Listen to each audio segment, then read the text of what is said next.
안녕하세요. 유튜브 채널 미국 주식 이슈 워치입니다. 오늘은 정말 시장에서 많은 분들이 주목하고 계신 종목이죠. Firefly Aerospace, 티커 심볼 FLY의 기업 공개, IPO에 대해서 좀 심층적으로 파헤쳐보는 시간을 갖겠습니다. 저희가 조사한 바에 따르면 이 회사가 원래 제시했던 공모 희망가 범위가 있었는데 이걸 최근에 상향 조정을 했어요. 주당 41달러에서 43달러로요. 그만큼 이제 시장의 기대감이 어마어마하다는 반증일 텐데요. 특히 이제 상업기업으로서는 최초로 달 착륙에 성공했다는 정말 놀라운 이정표를 세운 회사입니다. 과연 이 파이어플라이의 IPO가 우리에게 정말 큰 기회가 될지 아니면 좀 더 신중하게 접근해야 할지 오늘 긍정적인 측면과 또 조심해야 할 부분들 하나하나 짚어보겠습니다. 네, 정말 이 파이어플라이 에어로스페이스라는 회사 단순히 그냥 로켓만 쏘아 올리는 그런 회사가 아니더라고요. 이미 이제 운용 중인 알파 발사체가 있고요. 또 노스롭 그루먼 같은 아주 큰 방산 기업이랑 손잡고 재사용이 가능한 이클립스라는 발사체도 개발 중이라고 합니다. 거기다가 블루고스트 랜더라고 하는 달 착륙선 기술, 또 엘리트라 같은 고성능 우주선 기술까지 정말 우주 임무 전반에 걸쳐서 포괄적인 솔루션을 제공하는 그런 기술 기업이라고 봐야겠죠. 주요 고객도 보면 국가 안보 관련 기관, 정부, 또 상업 고객까지 굉장히 폭넓은 사업 영역을 가지고 있는 것 같습니다. 네, 맞습니다. 그 사업 모델 자체만 놓고 보면 굉장히 흥미롭고 뭐랄까 미래지향적인 건 분명해요. 우주 산업이라는 게 앞으로 커질 수밖에 없는 분야니까요. 하지만 우리가 투자 관점에서 볼 때는 재무적인 부분을 좀 더 깊이 들여다봐야 합니다. 말씀하신 대로 2025년 1분기 매출이 5,590만 달러, 이게 전년 동기 대비해서 무려 572%나 급증했어요. 이건 정말 인상적인 수치죠.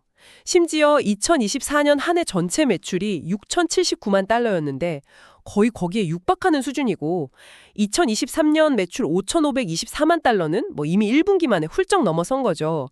그러니까 성장세 자체는 정말 폭발적이라고 할 수 있습니다. 부인할 수 없는 사실이죠.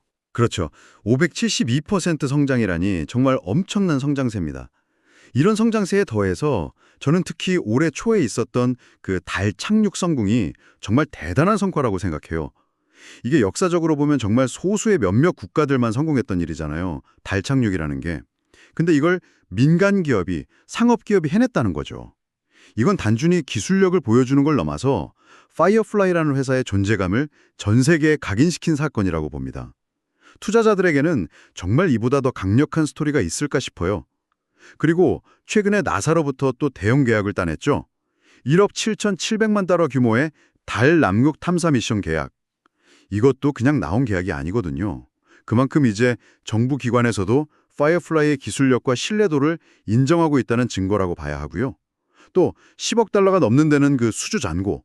이것도 미래 성장 가능성을 아주 든든하게 뒷받침해주는 요인이라고 생각합니다. 네, 그 달 착륙 성공이라는 이벤트, 그리고 10억 달러 넘는 수주 잔고, 분명히 긍정적인 부분이고 헤드라인을 장식하기에는 아주 좋은 재료들입니다.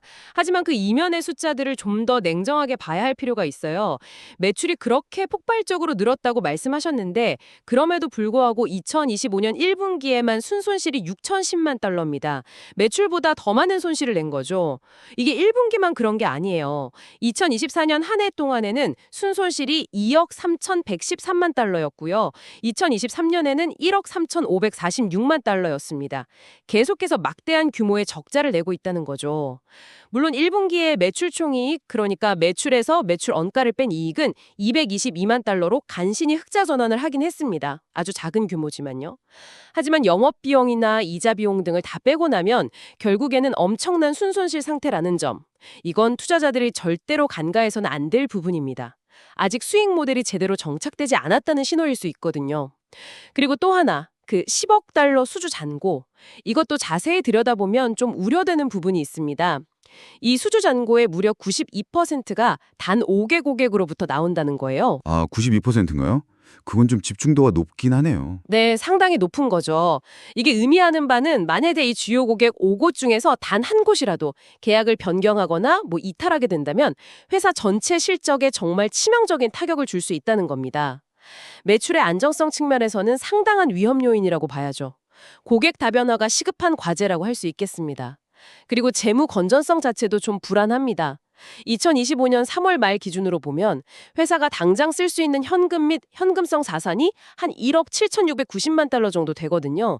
그런데 부채 총액이 1억 7,360만 달러예요. 거의 비슷하죠. 네, 현금이랑 부채랑 거의 비슷한 수준이네요. 네, 특히 이 부채 중에서 1억 3,610만 달러는 기간 대출 텀론 형태입니다. 이자 부담도 만만치 않을 거고요.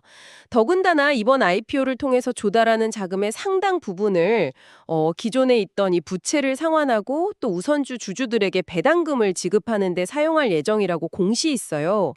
물론 부채를 줄이는 건 좋은 일이지만 IPO 자금이 회사의 성장 동력 확보나 연구 개발보다는 과거의 빚을 갚는 데 쓰인다는 점은 신규 투자자 입장에서는 매력도를 다소 떨어뜨리는 요인이 될 수 있습니다. 물론 재무적인 과제들이 있다는 점은 인정을 합니다. 손실 규모나 부채 문제, 고객 집중도 같은 것들이요. 하지만 저는 이 IPO 공모 가격 범위가 상향 조정되었다는 사실 자체가 이런 우려들을 상당 부분 상쇄할 만큼 강력한 투자자 수요를 보여주는 증거라고 생각해요. 처음에 주당 35달러에서 39달러 사이를 제시했었잖아요. 근데 이걸 41달러에서 43달러로 올렸다는 건 소위 말하는 기관 투자자들이 이 가격에도 파이어플라이의 가치를 충분히 높게 평가하고 있다는 의미 아니겠습니까? 그 결과 예상되는 시가총액도 초기 55억 8천만 달러 수준에서 지금은 60억 4천만 달러 이상으로 높아졌죠. 이게 그냥 나오는 숫자가 아니거든요. IPO X리서치의 루카스 밀바우어라는 분석가도 이런 평가를 했더라고요. 좁은 범위의 가격 상향 조정은 높은 수요와 성공적인 로드쇼 이후 강력한 가격 결정에 대한 확신을 나타낸다. 이런 식으로요. 그리고 또 하나 주목할 점은 이번 IPO의 주관사단입니다. 골드만삭스, JP모건, 제프리스, 웰스파고. 이건 월스트리트에서도 최상위 티어의 투자은행들이잖아요. 네, 주관사단 라인업은 정말 화려하죠. 그렇죠. 이런 탑티어 IB들이 주관사로 참여했다는 것 자체가 이 딜의 신뢰도를 높여주는 요인이라고 봅니다. 보통 이런 회사들은 성공 가능성이 아주 높은 딜에만 참여하는 경향이 있거든요. 자신들의 명성도 있으니까요. 네, 기관 투자자들의 수요가 강하고 주관사단이 화려하다는 점, 그건 부인할 수 없는 사실입니다. 그리고 이런 요인들이 상장 초기 주가 흐름에는 분명히 긍정적인 영향을 미칠 가능성이 높아요. 소위 말하는 IPO 팝 현상이 나타날 수도 있겠죠. 공모가 대비해서 시초가가 높게 형성되고 첫날 급등하는 그런 모습이요. 하지만 이것이 과연 기업의 본질적인 가치를 모두 반영한다고 보기는 좀 어렵지 않을까 싶습니다. 특히 장기적인 관점에서는요. 예를 들어서 레딧 같은 온라인 커뮤니티의 반응을 한번 살펴보면요. 정말 의견이 극명하게 갈립니다. 한쪽에서는 달 착륙 성공이라는 상징성, 그리고 뉴스페이스라는 테마에 대한 높은 기대감 때문에 거의 투기적인 수준의 관심이 몰리고 있어요. 묻지마 투자 분위기도 좀 있고요. 그런데 다른 한쪽에서는 저희가 앞에서 지적했던 그 막대한 규모의 손실, 그리고 또 하나 중요한 게 과거 발사 성공률이 좀 낮았다는 점입니다. 지금까지 총 6번의 발사를 시도했는데 그중에서 4번이 실패했어요. 성공률이 33% 정도밖에 안 되는 거죠. 아, 성공률이 생각보다 낮았군요. 부분입니다. 이런 낮은 성공률과 함께 현재 제시된 높은 밸류에이션, 시가총액에 대한 비판의 목소리도 상당히 거셉니다. 과연 이 정도의 가치를 받을 만한 회사인가 하는 거죠. 심지어는 IPO 직전에 역주식 분할, 리버스 스탁 스플릿을 단행했는데 이걸 통해서 부채 문제를 교묘하게 감추고 초기 투자자들에게 불이익을 주려 했다는 주장도 나오고요. 또 과거 경영진의 리더십 문제나 투명성 부족 같은 이슈까지 거론되고 있는 상황입니다. 그러니까 겉으로 보이는 화려함 이면에 이런 논란거리들도 꽤 있다는 점을 알아야 합니다. 네, 레딧 같은 곳에서 나오는 비판적인 의견들도 물론 경청해야겠죠. 특히 발사 성공률 문제는 앞으로 개선해 나가야 할 중요한 과제라고 생각합니다. 하지만 저는 전반적인 현재 시장 분위기를 봤을 때 파이어플라이에 상당히 우호적인 환경이 조성되고 있다고 봐요. 특히 2025년 하반기 들어서 IPO 시장 자체가 좀 회복세를 보이고 있잖아요. 네, 작년보다는 확실히 좀 나아진 분위기죠. 그렇죠. 그 중에서도 특히 최근에 있었던 피그마 IPO가 정말 대박을 터뜨렸습니다. 상장 첫날 주가가 무려 250%나 급등하면서 시장에 제대로 불을 지폈어요. 이런 성공 사례가 나오면 자연스럽게 다른 기술 기업들의 IPO에 대한 기대감도 커지게 마련이거든요. 실제로 코어위브나 서클 인터넷 그룹, 또 AIR 그룹 홀딩스 같은 다른 기술 기업들의 IPO도 비교적 성공적으로 마무리되면서 투자 심리를 긍정적으로 만들고 있습니다. 거시경제적인 측면에서도 보면 이제 금리 인하 가능성이 계속 제기되고 있잖아요. 그렇게 되면 시장의 변동성도 좀 완화될 것으로 예상되고 이건 IPO 시장에는 분명 유리한 환경이죠. 그리고 이건 약간 여담입니다만 국내 주식 커뮤니티 같은 곳에서도 이번 파이어플라이의 공모가 상향 조정을 굉장히 긍정적인 신호로 받아들이는 분위기더라고요. 이제 본격적인 뉴스페이스 시대가 열리는 거 아니냐 이런 기대감이죠. 네. 시장 분위기가 좋은 것은 맞습니다. 피그마의 성공이 다른 기술주 IPO에 긍정적인 영향을 준 것도 사실이고요. 뉴스페이스라는 테마 자체도 투자자들에게 상당히 매력적인 스토리인 것도 맞아요. 하지만 우리는 항상 이런 분위기나 열풍에 편승한 단기적인 급등, 그 이유를 생각해야 합니다. 유사한 우주기술 기업들의 IPO 사례를 좀 복기해 볼 필요가 있는데요. 예를 들어서 카르만 홀딩스, 티커 KRMN, 이 회사는 비교적 견조한 실적을 바탕으로 IPO 이후에도 주가가 70% 이상 상승하면서 꾸준한 성장세를 보여줬습니다. 이건 긍정적인 사례죠. 그런데 반면에 보이제 테크놀로지스, 티커 VOYG 같은 경우는 좀 달랐어요. 이 회사는 방위기소 쪽에 대한 기대감이 아주 높았습니다. 그래서 상장 첫날 주가가 무려 82%나 폭등했어요. 와, 82%면 정말 엄청났네요. 네, 정말 대단했죠. 그런데 그 이후에 예상했던 것보다 수익성이 잘 나오지 않고 또 성장률도 전년 대비 6% 수준에 그치면서 실망 매물이 쏟아졌습니다. 결국 주가가 고점 대비 30% 가까이 하락하는 모습을 보였어요. 자, 그럼 파이어플라이는 어떨까요? 파이어플라이 역시 달 착륙이라는 아주 강력한 스토리를 가지고 있습니다. 이건 VOYG의 방위기술 기대감 못지않게 매력적이죠. 하지만 동시에 저희가 계속 지적했던 지속적인 대규모 손실 문제, 그리고 과거의 낮은 발사 성공률이라는 약점, 이런 부분들은 VOYG가 겪었던 문제점들과 상당히 유사한 측면이 있습니다. 따라서 상장 초기에 반짝 급등했다가 VOYG와 비슷한 경로로 밟게 될 가능성도 완전히 배제할 수는 없다고 생각합니다. 신중한 접근이 필요한 이유죠. 저는 그래도 파이어플라이가 VOAG보다는 KRMN에 좀 더 가까운 길을 갈 가능성이 높지 않을까 조심스럽게 예측해 봅니다. 물론 말씀하신 것처럼 손실이나 발사 성공률 같은 과제들이 있는 건 사실입니다. 하지만 그걸 상쇄하고도 남을 만한 강력한 성장 동력과 경쟁력이 있다고 보거든요.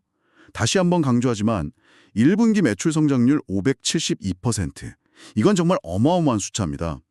단시간 기대감이 아니라 실제 숫자로 나타나고 있는 성장세예요. 그리고 10억 달러 이상의 수주 잔고. 이것도 미래 실적에 대한 가시성을 높여주는 중요한 부분이고요. 무엇보다도 저는 그 달 착륙 성공 경험, 이게 정말 누구도 쉽게 따라하기 힘든 파이어플라이만의 독보적인 해자, 모트가 될 수 있다고 생각합니다. 기술적인 난이도도 그렇고 상징성도 그렇고요. 이런 실질적인 경쟁력에 더해서 앞에서 말씀드렸던 강력한 기관 투자자들의 수요, 최고 수준의 주관사단 구성, 그리고 현재 우호적인 시장 환경까지 고려한다면 상장 첫날 주가는 현재 제시된 공모가 범위인 41달러에서 43달러를 훨씬 뛰어넘어서 보수적으로 봐도 50% 이상, 어쩌면 100% 이상 상승할 가능성도 충분히 있지 않을까, 그렇게 시장은 기대하고 있는 것 같습니다. 상장 첫날 주가 상승 가능성에 대해서는 저도 어느 정도 동의합니다. 아마 높은 확률로 공모가보다는 훨씬 높은 가격에서 시작하고 또 추가적인 상승이 나올 수 있겠죠. 말씀하신 대로 강력한 기관 수요, 좋은 시장 분위기, 그리고 달 착륙이라는 굉장히 상징적인 성과, 이 세 가지 요소가 결합되어서 초기 급등을 이끌어낼 가능성은 충분히 높다고 봅니다. 하지만 정말 중요한 건 그 이후라고 생각해요. 첫날 혹은 첫 주에 반짝하는 게 중요한 게 아니라 장기적으로 이 주가를 계속해서 지지하고 우상향시킬 수 있느냐 하는 거죠. 그러기 위해서는 결국에는 숫자로 증명을 해야 합니다. 스토리만으로는 한계가 있어요. 구체적으로는 첫째로 발사 성공률을 획기적으로 높여서 운영의 안정성을 확보해야 하고요. 이게 신뢰도의 기본이 되겠죠. 둘째로는 비용 구조를 개선해야 합니다. 지금처럼 매출보다 손실이 더 큰 구조로는 지속 가능하기 어렵습니다. 어떻게든 수익성을 개선해야 해요. 그리고 셋째로는 아까 지적했던 소수 고객에 대한 높은 의존도를 낮춰야 합니다. 고객 다변화를 통해서 매출의 안정성을 확보하는 것이 필수적입니다. 현재 시장에서 부여하는 이 높은 밸류에이션, 60억 달러가 넘는 이 시가총액을 정당화하고 또 앞으로 지속적인 성장을 보여주기 위해서는 결국에는 이러한 근본적인 문제들을 해결해 나가야만 합니다. 그 과정을 투자자들은 아주 면밀하게 지켜볼 거고요. 네, 오늘 전이자 이 파이어플라이 에어로스페이스의 IPO에 대해서 정말 다양한 관점에서 한번 분석을 해봤습니다. 긍정적인 측면과 또 우려되는 측면들을 같이 짚어봤는데요. 한번 요약을 해보자면 일단 파이어플라이는 상업기업으로서는 세계 최초로 달 착륙에 성공했다는 아주 획기적인 성과를 가지고 있습니다. 이게 가장 큰 매력 포인트죠. 여기에 더해서 폭발적인 매출 성장세, 10억 달러가 넘는 수주 잔고, 그리고 IPO 과정에서 나타난 강력한 기관 투자자들의 수요, 이런 것들을 바탕으로 공모가까지 상향 조정하면서 시장의 뜨거운 기대를 한몸에 받고 있는 상황입니다. 또 골드만삭스 같은 최상위 투자은행들이 주관사로 참여했고 최근 피그마 IPO 성공 이후 기술주 IPO에 대한 전반적인 시장 분위기도 상당히 우호적이라는 점도 긍정적인 요인으로 꼽을 수 있겠습니다. 따라서 종합적으로 고려했을 때 상장 초기 주가 상승 가능성은 상당히 높아 보인다는 게 대체적인 전망인 것 같습니다. 네, 하지만 동시에 저희가 살펴봤듯이 신중하게 고려해야 할 위험 요인들도 분명히 존재합니다. 첫째, 아직까지 지속되고 있는 대규모 손실 문제입니다. 수익성 개선이 시급한 과제고요. 둘째, 과거 기록을 보면 상대적으로 낮았던 발사 성공률. 이게 앞으로 얼마나 개선될지가 운영 안정성의 관건이 될 겁니다. 셋째, 소수 특정 고객에 대한 높은 매출 의존도. 이건 분명한 리스크 요인이고요. 마지막으로 IPO로 조달한 자금의 상당 부분이 기존 부채 상환이나 우선주 배당금 지급에 사용될 예정이라는 점도 투자 매력을 다소 반감시킬 수 있습니다. 그래서 저희가 유사기업 사례에서도 봤듯이 상장 초기의 기대감으로 급등하더라도 장기적으로 그 성과를 이어가려면 결국에는 펀더멘털, 즉 기업의 기초 체력이 개선되는 모습을 보여줘야 합니다.